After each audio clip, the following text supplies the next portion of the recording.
Hi, thanks for joining us. We are MidtownMemphis.org, an all-volunteer organization, and we have been working with the city on Memphis 3.0 for a couple years, and we want today to share some of our observations with you.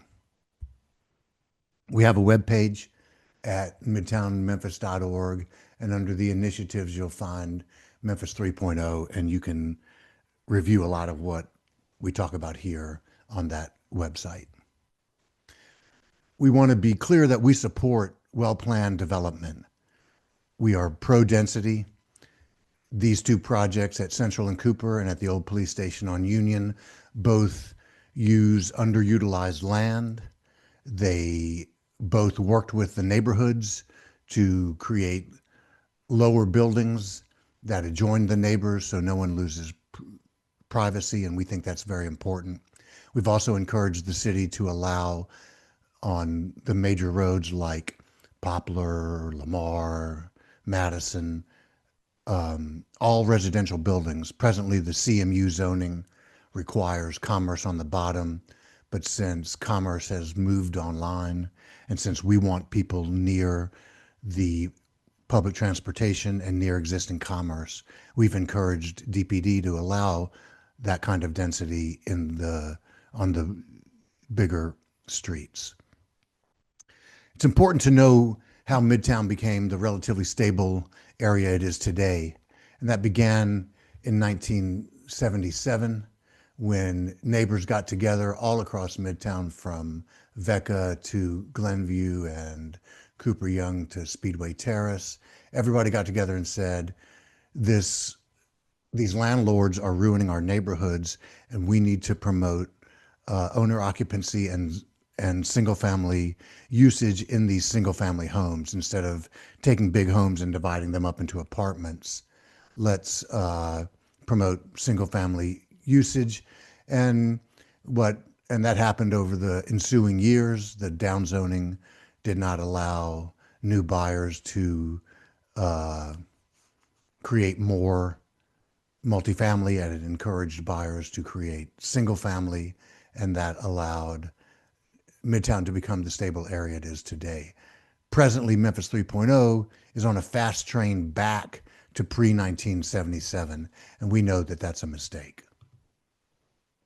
We focus on the land use in Memphis 3.0 because here on page 12, we see that the legal basis says that once this plan is passed, all the land use decisions must be consistent with the plan, and that all the rest is just a guide and only for planning purposes. So we focus on what will be law. We like that Memphis 3.0 here on page 11 at the very beginning. It's a 400+ page document, describes what it is. It's a comprehensive plan, which is a general plan designed to guide future growth and actions of a city. It's the North Star for the city. What do we do? Let's look to the North Star and see where to go. We support that. We support Memphis 3.0 as a general plan, which is what a comprehensive plan is. When Memphis 3.0 gets into specific land uses, it's no longer a general plan, and we do not support its specific uses because it has not done its homework. Real quick, Memphis 3.0 works with an anchor that is determined by DPD and citizens, and then depending on that kind of anchor, the quarter mile around it is marked for density, or the half mile around it is marked for density. Here we see a crude Memphis 3.0 map from the city that shows that the downtown and midtown areas and North Memphis, we don't show much of South Memphis here, but the brunt of Memphis 3.0 is carried by the core city here, which is already the densest area. Here's the entire city's future land use planning map. We see this is the area we were just looking at. These shades of red, the yellow and orange, represent density. You can see the inequitability right away. This carries the burden. It extends some into South Memphis and into North Memphis, But here's East Memphis. This area is, oh God, this area is all unaffected, a very large unaffected area. There's pockets of unaffected areas all through the city, but this is the largest unaffected area. And it's the least dense. So it doesn't make sense to us why the least dense area would get a free pass on density. The three maps that 3.0 uses to determine land use all intersect on the land use categories page here.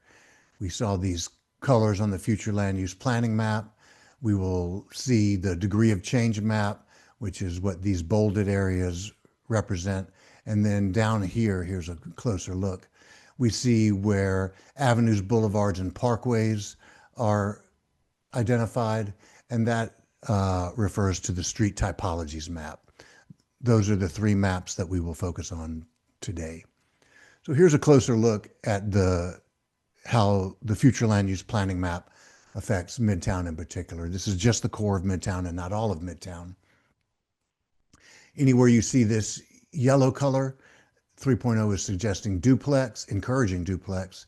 And anywhere you see this orange color, Memphis 3.0 is encouraging multifamily use. So literally from East Parkway to the interstate, Memphis 3.0 would like to see all of this area become much more dense with multifamily, even though it's primarily single family use now. Let's look at some specific neighborhoods. Here's Vecca, Valentine Evergreen in North Memphis. This is the present land use. These yellowish green parcels are all single family homes. So you can see that Vecca is predominantly single family. The occasional brown are either duplex, multiplex, or MLGW properties. So there's not much in Valentine Evergreen except for single family use at the moment. However, Memphis 3.0, here's Valentine Evergreen here. Memphis 3.0 takes about 3/5 of it and wants to make it duplex. It's pinpointed these anchors and drawn these circles around. This is a half-mile circle, quarter mile, and bringing a big change, encouraging a big change in the Vecca neighborhood. Our problem with that is that it is twofold. One, Vecca neighbors created a neighborhood plan, and the neighborhood plan encourages single family use. With the comeback of the Crosstown Concourse here, the Vecca plan has really sped up, and we see that the primarily single family home usage has brought Vecca into a new, ever more stable neighborhood. And we do not want to see it. Since 3.0 has not looked on the ground to see what's there, we are against these widespread changes. Here's Glenview in the southern part of Midtown. Again, primarily single family, as we see from the yellowish green. And here we see that 3.0 wants to take wants to take Glenview and turn most of it into duplex, some of it into multifamily, and there's a little patch here where it leaves it alone. Glenview, like Vecca, created a neighborhood plan. It encourages single family usage and owner occupancy. It has begun to work over the past 15, 20 years. City planning moves slowly. And so we see that it's working, and we support the neighbors and their ideas for their usage. Here's Roselle Annisdale, which adjoins Glenview. That's this part up here. All these are primarily single family, and we see that 3.0, without looking on the ground, wants to make them multifamily. And there's interesting differences here if they would deign to look on the ground. Roselle Annisdale happens to have a lot of huge areas of vacant land, whole blocks that are vacant, and that provides a certain kind of opportunity. Glenview only has the occasional spotted vacant land, and that allows for a different kind of opportunity. But Memphis 3.0 does not bother to see those distinctions because it has not enacted small area plans, which are the way that 3.0 looks at the ground. So once again, the future land use planning map, you can find a link to this at our website. You can go here and find your neighborhood and see what the city is encouraging for your neighborhood. Unfortunately, the city promised that they were interested in citizen feedback, and they created an online portal to get that feedback, but they never bothered to finish it. For 18 months, this has said, coming soon. So our request is simply to study what's already there, look on the ground, then work with the neighbors and make a plan. It's quite simple. Back to the core of Midtown, Overton Park. Here's the Parkway, East Parkway, and we see these neighborhoods. These purple areas are different kinds of anchors. Some require a quarter mile, some require a half mile around it. And Memphis 3.0, without looking at the land, has determined what should go there. And we say we respect the anchors, we respect the circles, but we do not respect making changes on the ground without looking at what's already on the ground. Some parts of Midtown are working very well. Do not destabilize what's working well. Look at what's not working. Target the development. That is the essence of our proposal, of our compromise. Just target the development. Let's look quickly at the other two maps. This is the degree of change map for the city, and it's got three different colors: the blue, the aqua, and the green. And the degree of change map does two things. One is it determines land use, and the other is it determines investment, where investment monies come from. We support where the investment monies come from. We support that certain neighborhoods have been overlooked by the city, and these should get mostly government investment in public improvements. Then these kind of neighborhoods are coming back and doing well, and that's a combination of public and private. And then other neighborhoods are stable and solid, and that should be mostly private investment. The way that the land use from degree of change can work is that a neighborhood, here we are in Red Acres, Poplar Plaza, the Galloway Golf Course. So let's look at this strip here. These homes, some face Poplar on this side of the block, and then they back up to homes that face Galloway Golf Course. The future land use planning map is yellow, indicating duplex for all of this. But because of the underlying degree of change map, this area accepts more than duplex. It encourages triplex and quadplex. So we reject the land uses dictated by the degree of change because it has not been determined by what's on the ground. The third map is called the street typologies map. This is it in its entirety. All of these streets that have a color on them and that are in the land use circles get free passes for extra kinds of development.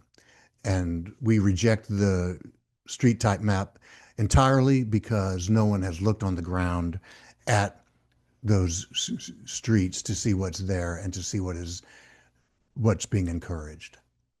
So the land use categories page, again, is where the future land use planning map, the degree of change map, and the street typologies map intersect. So we get rid of that because it's the heart of the problem. Those are the land uses. And instead, we create these areas that respect the work done to date and says, let's finish the work. Memphis 3.0 wants to finish that work with small area plans in which we go in and we look at those specific neighborhoods in conjunction with the neighbors who live there, and we determine, and the city determines what would be best for those areas. they've done a number of small area plans and then they stopped. And the shortcut of skipping these will have tragic consequences by taking areas that have been working hard to come back since the 1970s and destabilizing them. There's areas in the city where density is absolutely warranted, and we want to target those areas and work there. And that's really the essence of our compromise. We know that buyers, home buyers, will look at neighborhoods in transition, all of Midtown, according to 3.0. If 3.0 is enacted, all of Midtown will be in transition, much of North Memphis and South Memphis, and home buyers will want to buy in stable areas. So Memphis 3.0 sends them either outside the city or to the largely unaffected area of East Memphis if they can afford it, and it discourages owner occupancy in the heart of the city, and it encourages landlords. And in this day and age, many landlords are outside of the city of Memphis, and many are even outside the USA. Their concern is their bottom line and not mowing their yard. And that is not good for the city of Memphis. We also don't like that it puts the burden on these specific neighborhoods, Midtown, North and South Memphis, and it lets other neighborhoods remain unaffected. The area with the most potential for density is East Memphis. Why is it completely unaffected? Why is there no density going into the area where density is most could have the most opportunity? And we've seen at the Board of Adjustment and at the Land Use Control Board that developers and neighborhoods are interpreting 3.0 in completely opposite ways, and it's resulting in heated clashes. And so a small area plan will define those what 3.0 is encouraging in a much better way and provide a much smoother forward movement. So we support, our compromise is we support Build Up Not Out, the essence of Memphis 3.0. We want to keep the work done to date by the city and done at the district level meetings. We want to eliminate the land uses that have been created without looking at the land. And we want to do what Memphis 3.0 calls small area plans, which will give us the detailed neighborhood studies and community input to make informed decisions instead of random decisions. Before making significant changes to a neighborhood, first, let's study what's already there. Then let's work with the neighbors to create a plan that preserves the fabric of the community. We encourage you to visit our website and find out more about Memphis 3.0, and we thank you today for your attention.